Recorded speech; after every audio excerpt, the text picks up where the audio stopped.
இரண்டாவது தமிழக மக்கள் உரிமை பயணத்தை மேற்கொள்ளும் பாமக தலைவர் அன்புமணி ராமதாஸ் செங்கல்பட்டில் ஆதரவாளர்களுடன் நடைபயணம் மேற்கொண்டுள்ளார். இதுகுறித்த கூடுதல் விவரங்களை செய்தியாளர் சமய மணிவண்ணனிடம் கேட்கலாம். மணிவண்ணன், இந்த பயணம் தொடர்பான கூடுதல் விவரங்களை பதிவு செய்யுங்க. வணக்கம். பாமக நிறுவனர் ராமதாஸின் கடும் எதிர்ப்புக்கு மத்தியில் பாமக தலைவர் அன்புமணி ராமதாஸின் தமிழக உரிமை மீட்பு பயணமானது இரண்டாவது நாளாக இன்றைய தினம் தொடங்கியுள்ளது.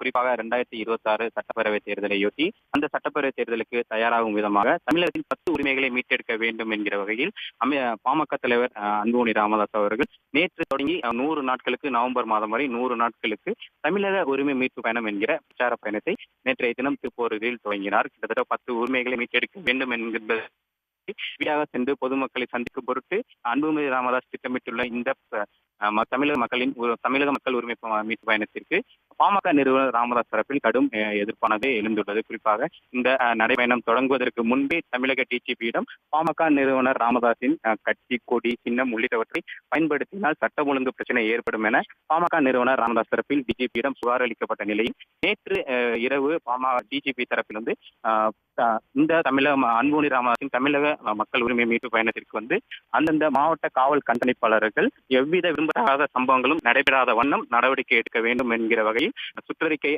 அறிவுறுத்தலாக வழங்கப்பட்டிருந்தது. இதன் தொடர்ச்சியாக இரண்டாவது நாளான இன்று செங்கல்பட்டு தொகுதியிலும் காஞ்சிபுரம் மாவட்டம் உத்திரமேரூர் தொகுதியிலும் பாமக தலைவர் அன்புமணி ராமதாஸ் அவர்கள் தமிழக உரிமை மீட்பு பயணத்தை இரண்டாவது நாளாக தொடங்கியுள்ளார்.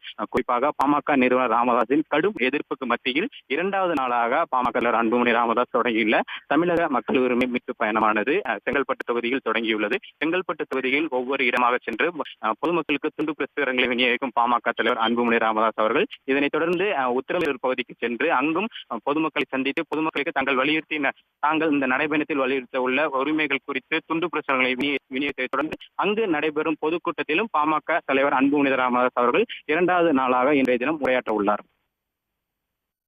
தகவல்களுக்கு நன்றி மணிவண்ணன். உடனுக்குடன் செய்திகளை தெரிந்து கொள்ள சன் நியூஸ் பெல் ஐகானை கிளிக் பண்ணுங்க.